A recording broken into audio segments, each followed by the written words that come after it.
একাদশ শ্রেণীর ব্যবসা শিক্ষা শাখার ছাত্রছাত্রীদেরকে আবার অনলাইন ক্লাসে স্বাগত জানাচ্ছি।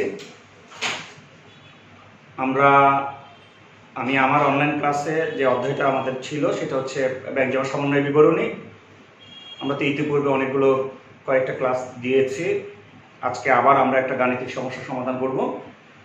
এখানে আমরা শুধু ব্যাংক জমা সমন্বয় বিবরণী না, আমরা ব্যাংক জমা সমন্বয় বিবরণীর সাথে যে চাওয়াগুলো আছে ক, খ এবং গ, আমরা আজকে একটা পরিপূর্ণ গাণিতিক সমস্যা সমাধান করব। আজকে আমি যে গাণিতিক সমস্যাটা সমাধান করাবো সেটা হচ্ছে ঢাকা, যশোর, দিনাজপুর, সিলেট বোর্ড 2018, মানে ঢাকা বোর্ড 2018। এই অঙ্কটার আমি গাণিতিক সমস্যাগুলো আজকে সমাধান করাবো। তাহলে চলো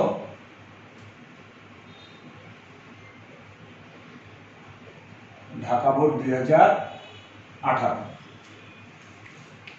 আমরা অঙ্কটা করি। 2017 সালের 31শে মার্চ তারিখে সমীহ রহমানের তথ্যাবলী পড়ো এবং নিম্নের প্রশ্নের উত্তর দাও। পাস বই অনুযায়ী ব্যাংক জমার উদ্বৃত্ত 44,000 টাকা। একটা কথা মনে রাখবা, সেটা হচ্ছে যে আমরা যখন আমাদের এই অধ্যায়টা তো হচ্ছে ব্যাংক জমার সমন্বয় বিবরণীকে কেন্দ্র করে, তো যাকে কেন্দ্র করে আমার অধ্যায়টা থাকবে, সৃজনশীল উদ্দীপকটা থাকবে, সবসময় মনে রাখবা সেই কাজটাকে আগে করার চেষ্টা করবা। কয়ের জন্য জায়গা রেখে দিবা। এখানে কতে বলেছে বিল আদায় এবং বাট্টাকরণ বাবদ মোট কত টাকা আয় হয়েছে। খতে হচ্ছে ব্যাংক জমার সমন্বয় বিবরণী তৈরি করো। যেহেতু ক আমরা পরে করব, কয়ের জন্য আগে খাতায় একটু জায়গা রেখে তারপর তুমি খটা করবা। তো চলো আমরা আগে খটা শেষ করি।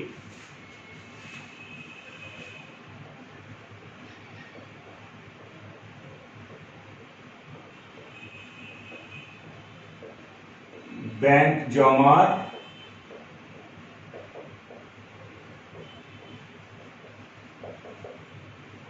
সমন্বয় বিবরণী।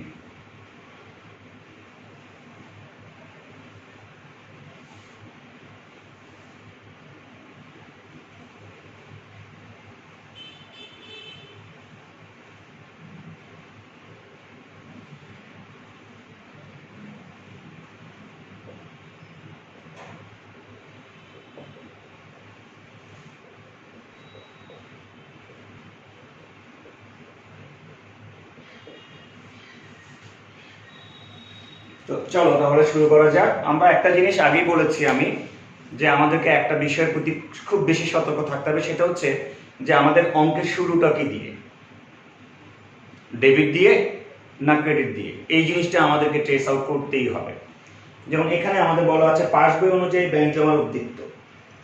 আমরা জানি নগদান বই অনুযায়ী ব্যাংক জমার উদ্বৃত্ত হচ্ছে আমাদের জন্য সম্পদ, এটা আমাদের জন্য ডেবিট, কিন্তু ব্যাংকের জন্য এটা হচ্ছে দায়, ব্যাংকের জন্য ক্রেডিট। যেহেতু ব্যাংকের বই অনুযায়ী ব্যাংক জমার উদ্বৃত্ত বলা আছে, তার মানে এটা আমাদের ক্রেডিট দিয়ে শুরু করতে হবে। অঙ্কটা শুরুটা হচ্ছে আমাদের ক্রেডিট দিয়ে, আমরা এটা দিয়ে শুরু করব।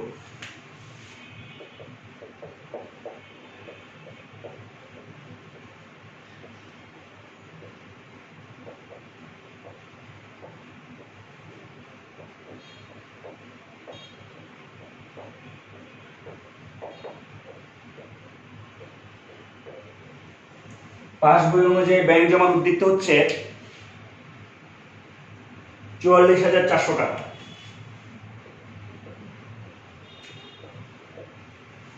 নিয়ম অনুযায়ী আমরা সে আগের মতো অর্ধেক অংশ যোগ অর্ধেক অংশ বিয়োগ রাখবো। চলো অঙ্কটা কিন্তু উল্টা করতে হবে, অর্থাৎ আমাদের নর্মাল থিঙ্কিং এ যেটা যোগ আসবে আমরা সেটা বিয়োগ করব। আমাদের দৃষ্টিকোণ থেকে যদি আমরা যাই, আমরা যেটাকে যোগ করতে হয়, তৃতীয় কোশ্চেন থার্ড কোশ্চেনে যেটা আমাদের যোগ আসে সেটাকে আমরা বিয়োগ করবো, যেটা আমাদের বিয়োগ আসে সেটাকে আমরা যোগ করে নিব। 3,000 টাকার একটি প্রাপ্য বিল 2,400 টাকায় ব্যাংকে বাট্টাকরণ করা হয়েছে। মেয়াদ শেষ হওয়ায় বিলটি প্রত্যাখ্যাত হয়েছিল, যার জন্য নগদান বইতে কোনো দাখিলা দেওয়া হয়নি। বিল বাট্টাকরণ বলতে আমরা কি বুঝি? বিল কি? বিল দুই প্রকার, একটা হচ্ছে প্রাপ্য বিল, একটা হচ্ছে প্রদেয় বিল। একই জিনিস দুইটা পক্ষের নিকট পরিচয় দুইটা। মনে রাখবা বিল কিন্তু দুইটা না, বিল একটা। কারো কাছে নাম হচ্ছে প্রদেয় বিল, কারো কাছে নাম হচ্ছে প্রাপ্য বিল। ধরো জিনিসটা একটু টার্মটা বুঝতে হবে তোমাদেরকে। এক্স একজন ক্রেতা, আর ওয়াই একজন বিক্রেতা। আচ্ছা, এক্স ওয়াই এর নিকট থেকে পণ্য ক্রয় করলো 5,000 টাকা। টানটা বুঝতে হবে। এক্স ওয়াই এর নিকট থেকে পণ্য ক্রয় করলো 5,000 টাকা বাকিতে। ওয়াই এক্স কে বললো যে আমার টাকা দাও, বললো যে না আমি তো টাকা দিব না, বাকিতে কিনবো। কবে দিব? বললো যে আমি 3 মাস পরে দিব। তো ঠিক আছে, তুমি যে আমাকে 3 মাস পরে টাকা দিবা, আমাকে এটা একটা প্রমাণপত্র দাও। তখন এক্স ওয়াই কে বলবে যে ঠিক আছে, কি কি লিখতে হবে? তুমি একটা কাগজ দলিলে স্টাম্পে লিখে দাও, আমি সই করে দিব। তখন ওয়াই লিখবে যে আমি মিস্টার এক্স, মানে এক্স এর কথাগুলোই ওয়াই লিখবে, আমি মিস্টার এক্স এই মর্মে অঙ্গীকার করছি যে এত এত তারিখে ওয়াই এর নিকট থেকে 5,000 টাকার পণ্য বাকিতে ক্রয় করেছি। এই পণ্যের মূল্য আগামী 3 মাস পরে এই দলিলটি ওয়াই অথবা অন্য যে কেউ আমার কাছে নিয়ে আসলে আমি উক্ত বিলের টাকা পরিশোধ করতে বাধ্য থাকিব, অন্যথায় আমার বিরুদ্ধে আইনানুগ ব্যবস্থা গ্রহণ করা যাবে। এমন ওয়াই এক্স এর পক্ষে সব লিখবে, লিখে এক্স এ বলবে এই নাও দেখো আমি লিখেছি, এবার পড়ে দেখো। তখন এক্স পড়ে দেখবে যে হ্যাঁ আমি এক্স এই টাকা প্রদান করতে বাধ্য থাকিব, ঠিক আছে, ওকে, এভরিথিং ওকে। তখন ওয়াই এক্স কে বলবে যে স্বাক্ষর করো। তখন এক্স বিলে স্বাক্ষর করে দিবে। স্বাক্ষর করে দিলেই ওয়াই বিলটা নিয়ে নিবে, বলে ওকে ঠিক আছে, 3 মাস পরে আমি আসি বা যেই আসুক তোমার কাছে এই দলিলটা নিয়ে তুমি কিন্তু টাকা দিয়ে দিবা।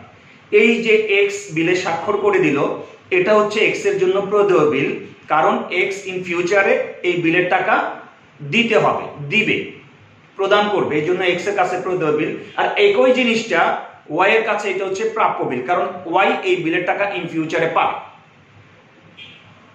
ঠিক আছে, তো বিলের মূল্যটা কত ছিল? বিলের মূল্য 3,000। আমরা 3,000 টাকায় যাই, সমস্যা নেই, আমরা 3,000 টাকায় যাই। এখন বিলটা কার কাছে? বিলটা ওয়াই এর কাছে। এটা হচ্ছে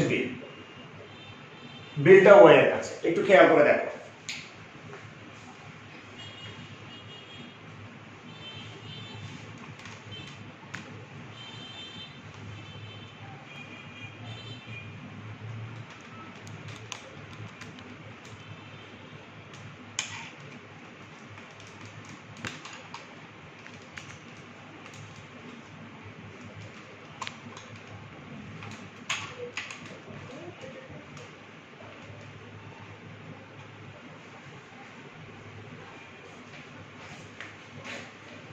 বিলটা ওয়াই এর কাছে। এখন ওয়াই তো 3 মাস অপেক্ষা করতে হবে বিলের টাকার জন্য, কিন্তু এখন ইনস্ট্যান্ট ওয়াই এর কিছু টাকার দরকার হয়ে পড়েছে, যে আমার টাকা লাগবে। এখন এই মুহূর্তে কোথাও কোনো কিছু থেকে টাকা কালেক্ট করার আমার কোনো সুযোগ নেই। এখানে মনে করো একটা ব্যাংক আছে, এমন একটা ব্যাংক যেই ব্যাংকে এক্স ও কাস্টমার, ওয়াই ও কাস্টমার, এক্স এবং ওয়াই দুজনেরই এই ব্যাংকে হিসাব আছে। ওয়াই বললো কি, বিলটা নিয়ে ব্যাংকে আসলো, এসে বললো আমার কাছে বিল আছে 3,000 টাকা, এই বিলটা আমি আপনার কাছে, আমার বিলটা নিয়ে আমাকে টাকাটা দেন। 3 মাস পরে এই বিলটা নিয়ে আপনি এক্স এর কাছে গেলে এক্স আপনাকে টাকাটা দিয়ে দিবে, যে বিলের মধ্যে এক্স এর স্বাক্ষর করা আছে। ব্যাংক বলবে যে আমি তো আপনাকে 3,000 টাকা দিব না, আমি আপনাকে এখন 3,000 টাকা দিয়ে যদি আমি 3 মাস পরে 3,000 টাকায় নিতে হয়, তাহলে আমি বিজনেস করতে বসছি কেন? এই বিল আপনি আমার কাছ থেকে কম পাবেন। কত পাবেন? বললো যে 2,400 টাকা পাবেন। ওয়াই এর টাকার দরকার, ওয়াই কিছু করার নাই, 3 মাস ওয়াই অপেক্ষা করতে পারবে না। ওয়াই করলো কি, 2,400 টাকায় বিল বার্তা করে দিল। এই 2,400 টাকা ব্যাংক বিল নিয়ে ওয়াই কে 2,400 টাকা দিল। দেখো 3,000 টাকার বিলটা ব্যাংক নিয়ে ব্যাংক ওয়াই কে দিল 2,400 টাকা। ঠিক আছে, 2,400 টাকা আর বিল 3,000। এই ব্যাংক নিল 3,000 টাকার বিল, দিল 2,400 টাকা। ভালো। 3 মাস পরে ব্যাংক এক্স এর কাছে যায় টাকার জন্য, গিয়ে দেখলো এক্স বিলের টাকা ব্যাংকে দিল না। এই তখনই বিলটা প্রত্যাখ্যাত হবে। এটাই হলো বিলের প্রত্যাখ্যাত। এক্স এর কাছে ব্যাংক যখন 3,000 টাকার জন্য যাবে, এক্স ব্যাংকের টাকা দিতে না পারলেই বিল প্রত্যাখ্যাত হবে। তখন ব্যাংক কি করবে? ব্যাংক কিচ্ছু করবে না, কারণ ব্যাংকে তো ওয়াই এর অ্যাকাউন্ট আছে, এক্স ব্যাংক ওয়াই এর অ্যাকাউন্ট থেকে 3000 টাকা কেটে নেবে, স্বাভাবিক। কারণ ব্যাংকের কথা হবে ওয়াই তুমি আমাকে বিলটা আমার কাছে বিক্রি করেছো, এই বিলের টাকা আমি এক্স এর কাছ থেকে যেহেতু পাইনি, তাহলে এই টাকা তুমি আমাকে দিতে হবে। আমরা আছে না, একজন যদি কোনো জিনিস কারো কাছ থেকে টাকা ধার নেয়, একজন সাক্ষী রেখে যদি নেই বা জামিনদার যদি নেই, যে ঠিক আছে আপনি যদি ও যদি না দেয় তাহলে আপনি দায় দায়িত্ব দিবেন, বলবো ঠিক আছে আমি দায়িত্ব নিলাম। তো বিষয়টা এমনই যে এক্স যদি আমার বিলের টাকা না দেয় ওয়াই আমি কিন্তু তোমার কাছ থেকে বিলের টাকা নিব, অবশ্যই নিতে হবে। তখন ব্যাংক এই ওয়াই এর কাছ থেকে 3000 টাকা কেটে রাখবে। এই বিষয়টা এইটাই যে 3000 টাকার একটি প্রাপ্য বিল 2400 টাকায় ব্যাংকে বাট্টাকরণ করা হয়েছে। যখন হয়েছে মেয়াদ শেষ হওয়ার বিলটি প্রত্যাখ্যাত হয়েছিল। আর বিলটা যখন প্রত্যাখ্যাত হয়েছে, ব্যাংক তো আমার অ্যাকাউন্ট থেকে 3000 টাকা কেটে রাখবে। আমি তো জানি না, আমি তো কিছু করি নাই। আমি কিছু করি নাই, ব্যাংক 3000 টাকা মাইনাস করেছে, তাহলে আমাকেও 3000 টাকা মাইনাস করতে হবে। কিন্তু যেহেতু আমার অঙ্কের শুরু হচ্ছে উল্টা, ক্রেডিট, আমি মাইনাস না করে আমি করতে হবে প্লাস। প্রত্যেকটা জিনিসই তুমি উল্টে দিবা, তাহলে তোমার জন্য অঙ্কটা সহজ হয়ে যাবে। অর্থাৎ ক্রেডিট দিয়ে অঙ্ক শুরু হলে তোমার কমন থিঙ্কিং এ যেটা আসবে সেটার বিপরীতটা করে দিবা, তাহলে তোমার অঙ্কটা হয়ে যাবে। ক্লিয়ার? তাহলে আমি কিছু করি নাই, ব্যাংক মাইনাস করেছে, এখন আমাকে মাইনাস করতে হবে।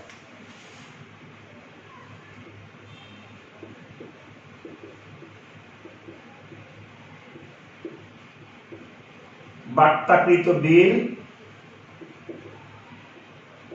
প্রত্যাখ্যাত 3000 টাকা। নেক্সট, সমীহ রহমান ব্যক্তিগত প্রয়োজনে ব্যাংক হতে, মানে মালিক ব্যক্তিগত প্রয়োজনে ব্যাংক হতে 3000 টাকা উত্তোলন করেছেন, কিন্তু তার অবদানভুক্ত হয়নি। মালিক ব্যাংক থেকে 3000 টাকা তুলে নিয়ে আসছেন, কিন্তু আমি আমার খাতায় লিখিনি। তাহলে কোশ্চেন আমাকে নিয়ে আমি কি করেছি? আমি কিছুই করিনি। ব্যাংক কি করেছে? ব্যাংক টাকাটা দিয়ে মাইনাস করেছে, তাহলে এখন আমি কি করব? আমাকেও মাইনাস করতে হবে। This is normal thinking. But আমার অঙ্ক তো অ্যাবনর্মাল ব্যালেন্স দিয়ে শুরু, ক্রেডিট দিয়ে শুরু, তাহলে আমি মাইনাস না করে আমি প্লাস করব। সরি, এখানে একটা ভুল হয়ে গেছে, এটা প্লাস করতে হবে। আমি তো কিছু করি নাই, ওই যে আমি নর্মাল থিঙ্কিং এ করে ফেলছি। দেখো, আমি তো কিছু করি নাই, ব্যাংক কি করেছে? ব্যাংক মাইনাস করেছে, আমাকেও মাইনাস করতে হবে, কিন্তু আমাকে এখন প্লাস করতে হবে।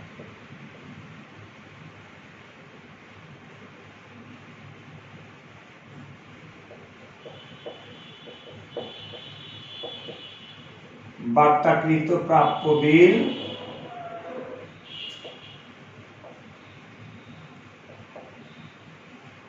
প্রত্যাখ্যাত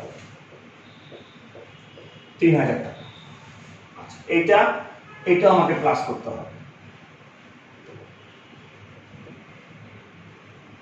মালিক কর্তৃক উত্তোলন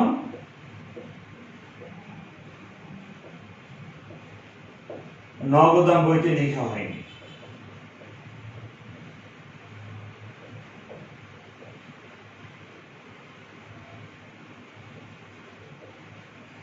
মালিক কর্তৃক উত্তোলন নগদান বইতে লেখা হয়নি। কত টাকা? 3000 টাকা। নেক্সট, চেক কাটা হয়েছে কিন্তু ভাঙানো হয়নি। আমি চেক ইস্যু করে দিয়েছি কিন্তু ভাঙানো হয়নি, তাহলে কি করতে হবে? আমি কি করেছি? আমি চেক ইস্যু করে আমি মাইনাস করে দিয়েছি, আমি জানি টাকা চলে যাবে। ফার্স্ট কোশ্চেন আমার মাইনাস করেছি। সেকেন্ড কোশ্চেন ব্যাংক কি করেছে? ব্যাংকে যেহেতু টাকার জন্য যায়নি, ব্যাংক কিছুই করেনি, তাহলে আমাকে কি করতে হবে? আমাকে এখন প্লাস করতে হবে। নর্মাল থিঙ্কিং, অঙ্ক যেহেতু উল্টা শুরু, আমাকে মাইনাস করতে হবে, আমার কাজটা উল্টে যাবে।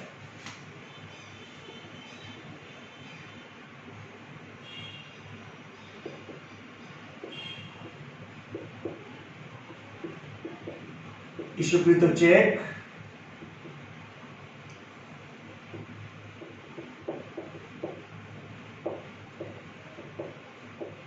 ভাঙানো হয়নি। এটাকে এক নামে কি বলে জানো? তুমি যদি এত লম্বা কথা না লিখো, এই লেখাটাকে একত্রে এই লেখা লিখতে পারো, শুধু এইটুকু লিখতে পারো। বকে আছে 11,400 টাকা। নেক্সট, ব্যাংক কর্তৃক 6,600 টাকার একখানা বিলের বিপরীতে 6,000 টাকা আদায় করেছে, কিন্তু উক্ত বিলের সম্পূর্ণ মূল্য দ্বারা নগদানভুক্ত হয়েছে।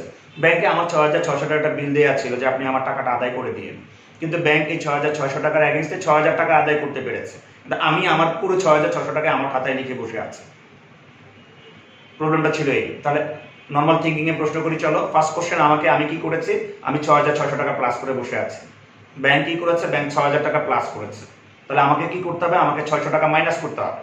যেহেতু অঙ্কের শুরু উল্টা, আমি 600 টাকা মাইনাস না করে 600 টাকা প্লাস করব।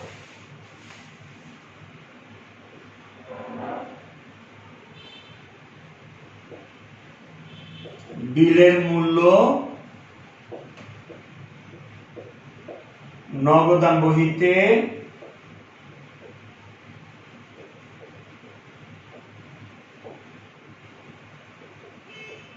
বেশি লেখা হয়েছে 600 টাকা। নেক্সট, ব্যাংক কর্তৃক মঞ্জুরকৃত সুদ 1000 টাকা, ব্যাংক কর্তৃক অন্তর্কৃত চার্জ 1000 টাকা। ব্যাংক আমাকে সুদ মঞ্জুর করেছে, আমি তো জানি না।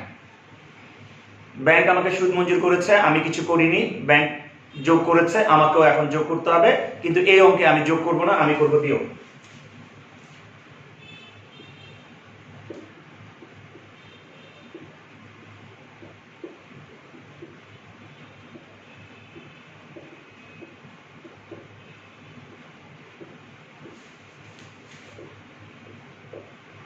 আবার ব্যাংক আমার কাছ থেকে চার্জ কত করেছে, 1000 টাকা। একই কাজ, আমি কি করেছি, আমি কিছু করিনি। ব্যাংক মাইনাস করেছে, আমাকেও মাইনাস করতে হবে, কিন্তু এই অঙ্কে তো আমি মাইনাস করতে পারবো না, এই অঙ্কে আমি প্লাস করব।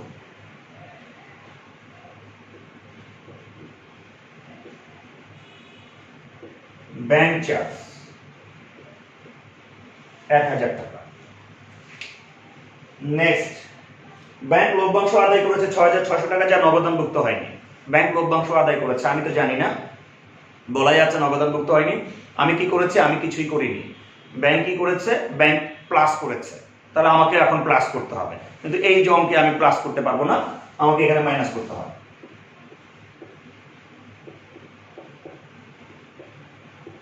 ব্যাংক কর্তৃক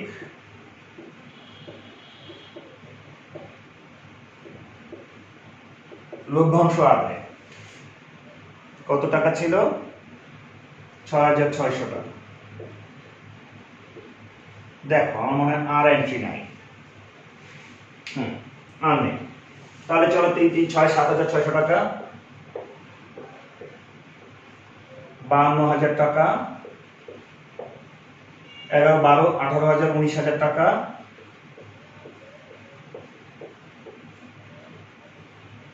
33,000 টাকা। অঙ্কের শুরু ছিল কি দিয়ে, পাস বই দিয়ে, শেষ হবে নগদান বই দিয়ে।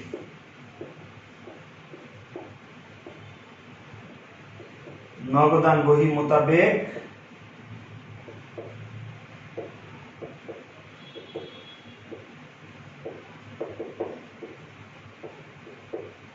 ব্যাংক জমার উদ্দীপ্ত। এই আমাদের খ শেষ হলো। এবার আসো, কতে কি চেয়েছে, বিল আদায় এবং বাট্টাকরণ বাবদ কত টাকা ব্যয় হয়েছে। বাট্টাকরণ বাবদ ব্যয় হয়েছে 600 টাকা, আর বিল আদায় বাবদ ব্যয় হয়েছে আমার তাও 600 টাকা, 1200 টাকা ব্যয় হয়েছে। সেইটা আমরা এখন করব। এই বিষয়টা তাহলে ক্লিয়ার, ভালো করে অঙ্কটা দেখবা, তাহলে আর একটু ভালো বুঝবা। তাহলে চলো আমরা এটা এখন মুছে ফেলি, আমরা ক এবং গ করি।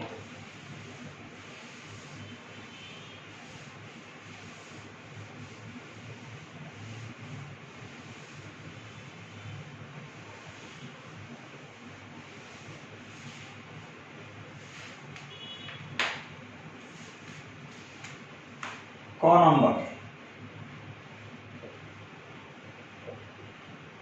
বিল আদায় ও বাট্টাকরণ বাবদ মোট ব্যয় নির্ণয়।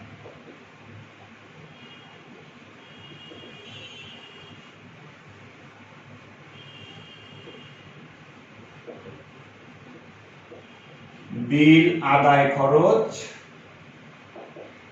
6,600 টাকার বিল ছিল, 6,000 টাকা আদায় করেছে 600 টাকা। বিল বাট্টা খরচ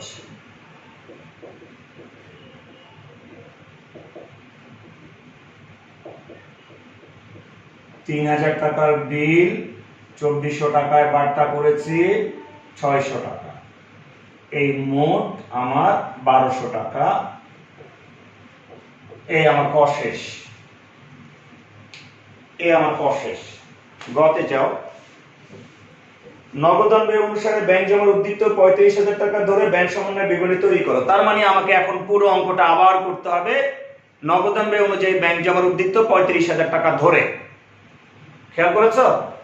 তার মানে আমাকে নগদান ব্যয় অনুযায়ী ব্যাংক জমার উদ্বৃত্ত ধরে আবার অঙ্কটা করতে হবে। আসলে কিছুই না, এতক্ষণ অঙ্কটা করলাম আমি ক্রেডিট ধরে উল্টা, এখন অঙ্কটা করবো আমি ডেবিট ধরে উল্টা। আমি তো অঙ্কটা মুছে ফেলেছি। আসলে নিয়মটা কি হতো জানো? নিয়মটা তো, অঙ্কটা তো আমার খাতা যদি হতো খাতায় থাকতো। আমি করতাম কি, নগদান ব্যয় অনুযায়ী ব্যাংক জমার উদ্বৃত্ত 35,000 টাকা লিখে যেগুলো বিয়োগ করেছি আমি শুধু সেগুলো যোগ করে দিতাম, আর যেগুলো আমি যোগ করেছি সেগুলো আমি বিয়োগ করে দিতাম, আর কিছু আমাকে করতে হতো না। আমি ওই খাতাটা দেখে দেখে করে ফেলতাম। কথা বুঝতে পারছো? শুধু আমাদের এই কাজটা করতে হবে। যাই হোক, খাতাটা যেহেতু আমরা যেহেতু মুছেই ফেলেছি, তাহলে আমরা এটাকে আবার করি।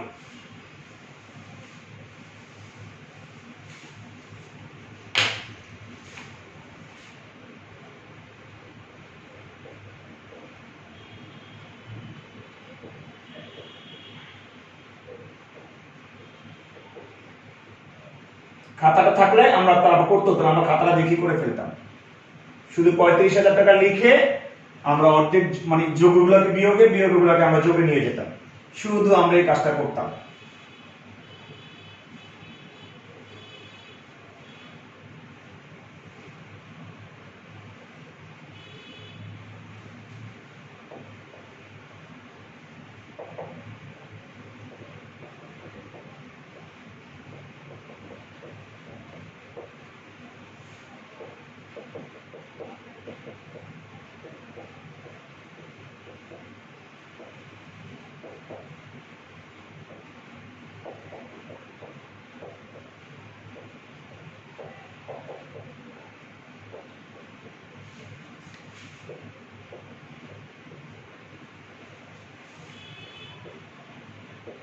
বিষয়টা বুঝতে পারছো কিনা আমি জানি না।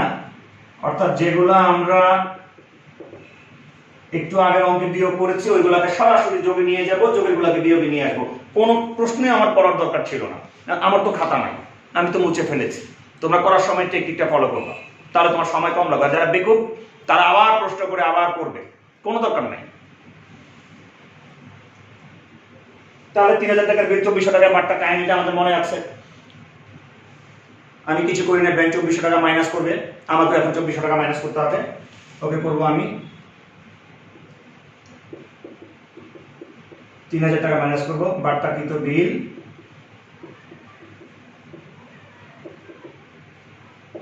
প্রত্যাখ্যাত 3000। তারপরে ছিল আমার 3 নম্বরে মালিক ব্যক্তিগত প্রয়োজনে 3000 টাকা উত্তোলন করেছে। আমি জানি না, আমি লিখিনি, আমি কিছু করিনি, ব্যাংক মাইনাস করেছে, আমাকেও মাইনাস করতে হবে। মালিক কর্তৃক উত্তোলন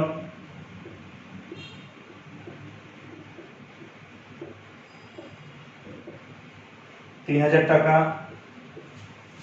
নেক্সট, চেক কাটা হয়েছে, ভাঙানো হয়নি, 11,400 টাকা। আমি চেক দিয়ে আমি মাইনাস করেছি, ব্যাংকে যায়নি, ব্যাংক কিছু করেনি, এখন আমাকে প্লাস করতে হবে।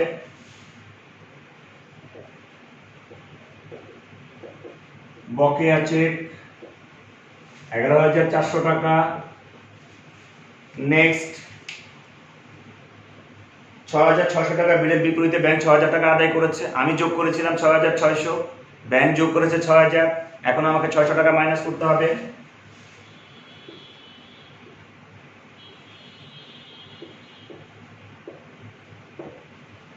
বিল আদায় নগদান বহিতে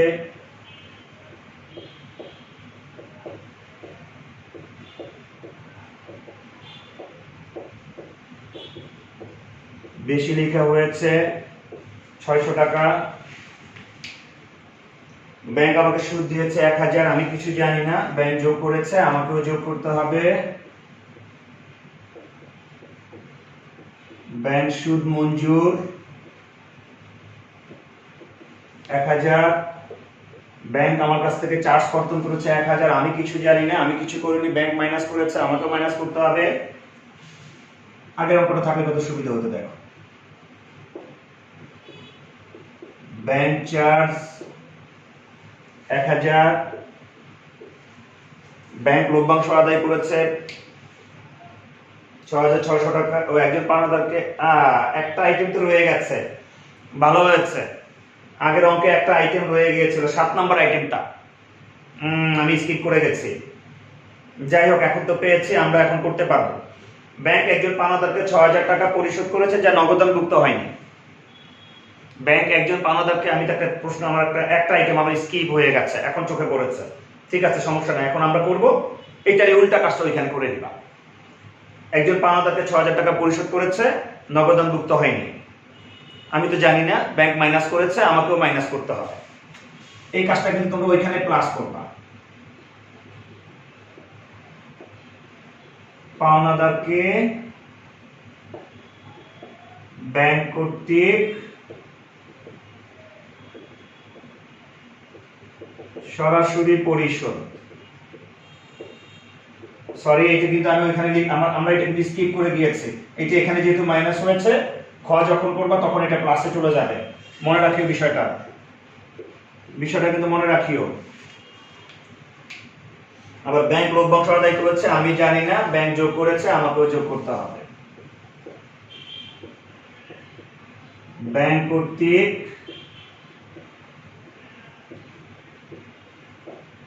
লভ্যাংশ আদায় 6600 টাকা। তাহলে আমাদের কাজ শেষ। এই জিনিসটা কিন্তু মনে রাখিও, বারবার বলি, এটা আমরা আগে স্কিপ করে গেছি খতে, এখানে মাইনাস হয়েছে, ওখানে প্লাস হবে। 11 6 17, 18000, 19000, 35 আর 19 54000, 3 6 12 13600 টাকা।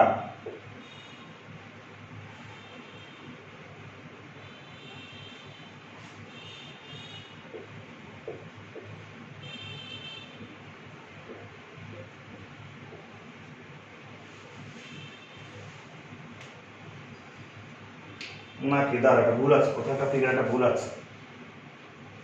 বাট্টাকৃত বিল প্রত্যক্ষ তো 3000, ঠিক আছে। ব্যক্তিগত প্রয়োজনে 3000, চেক কাটা হয়েছে, ভাঙানো হয়নি 11400 টাকা। 6600 টাকার বিলের বিরুদ্ধে 6000 টাকা আদায় করেছে, 600 টাকা আমি মাইনাস করব, মাইনাস করলাম 600 টাকা। ব্যাংক কর্তৃক মঞ্জুরকৃত সুদ 1000, ব্যাংক কর্তৃক ধার্যকৃত চার্জ কর্তনকৃত চার্জ 1000, পাওনাদারকে 6000 টাকা পরিশোধ করেছে 6000, ব্যাংক লভ্যাংশ আদায় 6600 টাকা, 6600, 11 4 17 18 19000, 3 3 6 6 12 13600 টাকা, 40400 টাকা, ঠিক আছে, 40400 টাকা।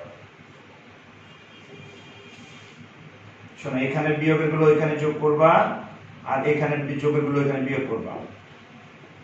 তুমি যেটা দিয়ে শুরু করো না কেন, তুমি যদি মনে করো তুমি গ দিয়ে করে স্বাচ্ছন্দ্য বোধ করবা আগে, তাহলে তুমি গ করে গ এর যোগগুলো বিয়োগে নিয়ে যাবো এখানে। আর যদি মনে করো যে আমি খ আগে করব, তাহলে খ করলে খ যোগের গুলো বিয়োগে, বিয়োগের গুলো যোগে নিয়ে যাবা, আর কিছুই না। এই হলো আমাদের অঙ্ক। আমি একটা আইটেম স্কিপ করে গেলাম আর কি।